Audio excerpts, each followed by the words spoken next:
Si nous regardons les constitutions apostoliques, vous savez que les constitutions apostoliques sont un texte très ancien.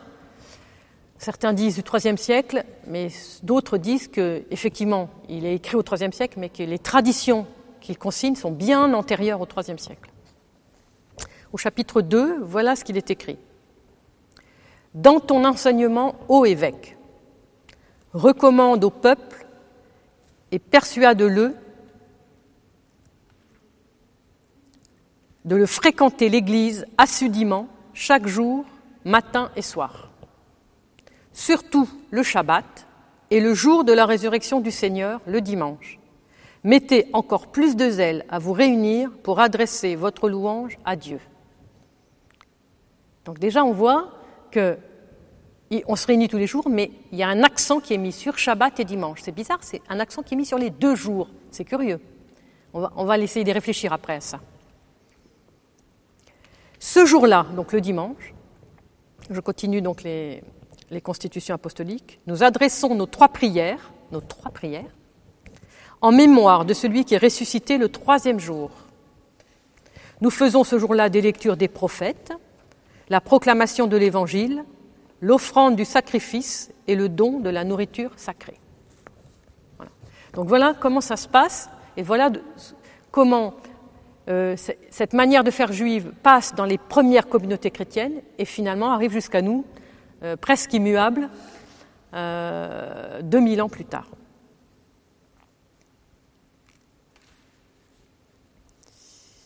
Alors maintenant, si on veut regarder un tout petit peu de plus près, qu'est-ce que c'est l'office du matin ? Dans la tradition juive, Shacharit, c'est l'office le plus long. C'est un office qui va durer facilement une bonne heure. Et il y a certains jours de la semaine où il y a des longues lectures de la Torah. Et cet office va comporter plusieurs parties, 4 essentiellement, dont la partie la plus importante, enfin la partie finale, la plus solennelle, on va dire, s'appelle la Hamida. Et la Hamida, c'est la partie où l'homme se tient debout. Omed, Hamoud, Hamod, ça veut dire se tenir debout. Donc c'est l'homme qui est debout devant Dieu. Et comment il commence cette prière ? Je pense que vous ne l'avez peut-être encore jamais su, mais écoutez bien. Seigneur, ouvre mes lèvres et ma bouche annoncera ta louange. Non seulement c'est le psaume, mais c'est exactement ce que nous disons, nous, dans notre prière du matin. Voilà, c'est juste, et c'est le moment le plus solennel de la prière du matin des Juifs. Le soir,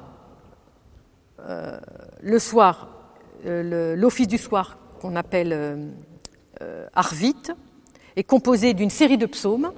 D'ailleurs, le matin aussi, il y a beaucoup de psaumes, bien évidemment, des bénédictions et puis de la prière conclusive.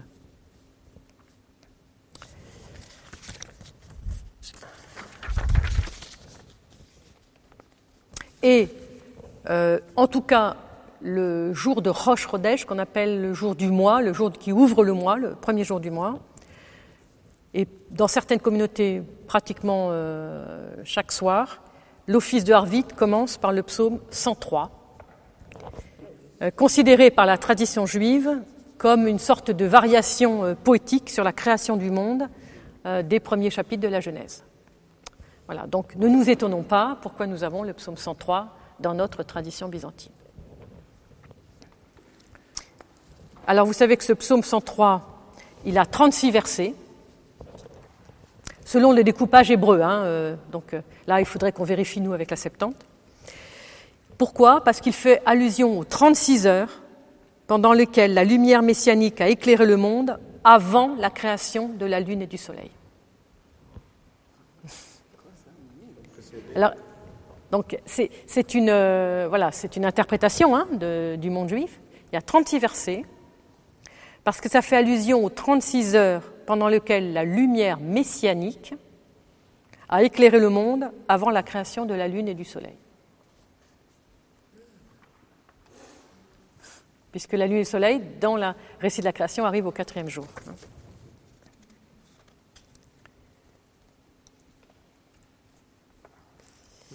Alors, je vais je vais pas m'appesantir, on pourrait faire aussi une grande réflexion sur qu'est-ce que c'est ce qu'on appelle les brachot. Les brachot en hébreu, c'est les bénédictions. Toute la journée, un juif religieux bénit Dieu. Il boit un verre d'eau, il fait une bracha, il fait une bénédiction. Il voit un arc-en-ciel, il a une bénédiction particulière pour l'arc-en-ciel, etc., etc. Toute la journée, il se lave les mains, il a encore une autre bénédiction. Donc c'est pour montrer que la sanctification du temps, elle est rythmée par des prières précises, mais aussi au long d'une journée, dans des gestes les plus quotidiens, les plus prosaïques.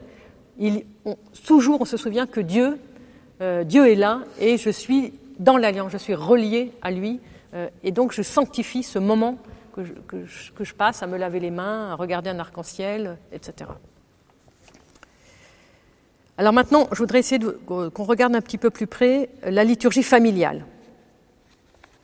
Donc, le premier culte communautaire était celui du temple, et le premier culte qu'on connaît dans la Bible, c'est celui dont Moïse parle, au premier culte communautaire, je dis bien communautaire.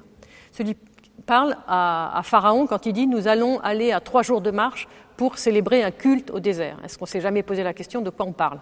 De quel culte voulait-il? Qu'est-ce qu'il voulait célébrer au désert?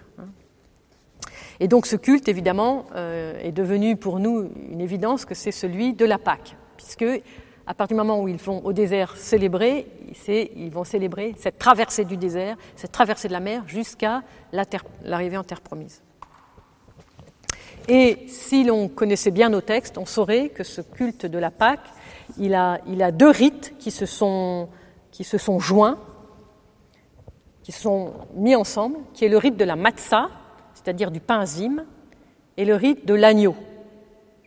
Donc c'était 2 types de populations qui s'étaient rejoints, ceux qui cultivaient le blé, et puis ceux qui étaient des semi-nomades avec les troupeaux.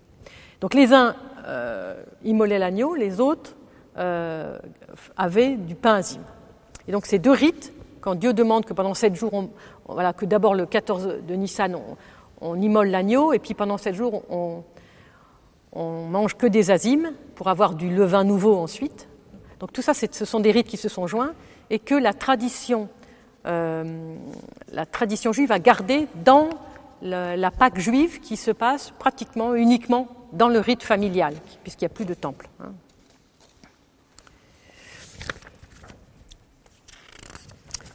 Or, que se passe-t-il? Nous avons gardé, en tant que rite byzantin, l'agneau.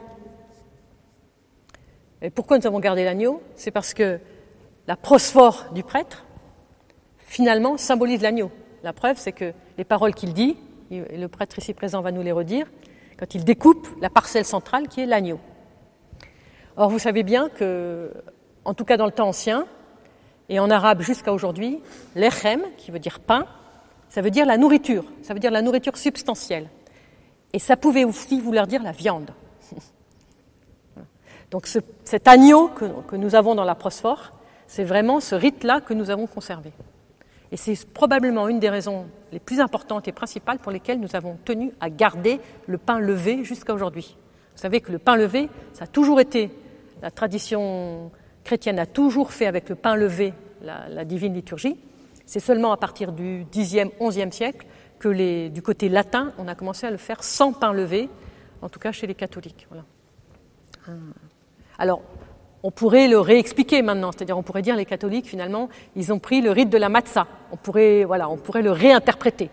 Pourquoi pas? Et ça peut être aussi une façon, plutôt que de fustiger en disant ils n'ont pas gardé la tradition, de dire on a gardé ensemble les 2 aspects, celui du pain azim et puis celui de l'agneau. Voilà, on peut aussi le voir comme ça. Et je pense que c'est bien de l'interpréter comme ça on est ensemble.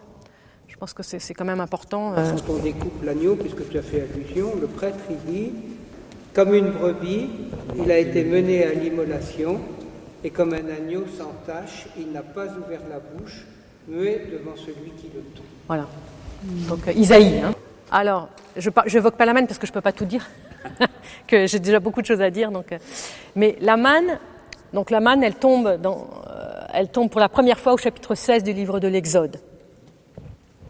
La manne est une sorte de préfiguration, on pourrait dire, de la façon dont le peuple va prendre conscience comment Dieu s'occupe de lui. Ils sont dans le désert, ils n'ont rien, ils murmurent, ils rechignent, et ils disent à Moïse, tu nous as fait mourir dans le désert, regarde, il valait mieux aller dans les marmites, là, on pleure les marmites et les oignons, et d'ailleurs si vous lisez bien le texte, ils disent nous étions tellement heureux à être à côté des marmites et des oignons, c'est-à-dire qu'ils ne les mangeaient pas, ils étaient juste à côté. Voilà. Bon. Quand vous lisez bien le texte, c'est absolument extraordinaire, enfin, c'est très intéressant. Bon. Ça, c'est une parenthèse. C'est pour dire qu'on est toujours là en train de regretter ce que, soi-disant, on a manqué, puis en fait, on manquait beaucoup plus avant que ce qu'on avait maintenant. Mais bon, ça, c'est l'homme qui est toujours mécontent et insatisfait de sa situation présente. Mais la manne, en fait, qu'est-ce qu'elle veut expliquer ? Surtout dans ce chapitre 16, vous pouvez le relire du livre de l'Exode, elle veut expliquer que Dieu montre qu'est-ce que c'est le Shabbat. Bon, on va en parler du Shabbat un peu là maintenant, je ne voudrais pas être trop long. Dieu montre ce que c'est que le Shabbat. C'est-à-dire, le Shabbat, c'est quoi ? C'est le jour où Dieu donne la manne, et le jour du Shabbat, le Dieu donne 2 fois la manne, la double portion, parce que le jour du Shabbat, la manne ne tombe pas. Non mais vous imaginez. Donc on est en plein... Voilà, on a l'impression que c'est un conte. Eh bien, pas du tout, c'est pas un conte, c'est que Dieu montre à Israël qu'il ne doit pas aller chercher la manne le samedi, parce qu'il n'y en aura pas. Et il n'y en aura pas pour que l'homme réalise, je veux dire concrètement, charnellement, physiquement, qu'est-ce que c'est de vivre en Dieu et pour Dieu, et de consacrer entièrement cette journée à Dieu, et non pas aux recherches matérielles. Donc la manne, ça nous fait un peu dévier du sujet, mais c'est juste pour dire que ça concerne davantage cette conscience de Dieu qui intervient et qui montre concrètement à l'homme qu'est-ce que c'est de ne pas s'affairer à chercher du matériel le jour qui doit être entièrement spirituel. Voilà, tout simplement. Donc c'est simplement ça.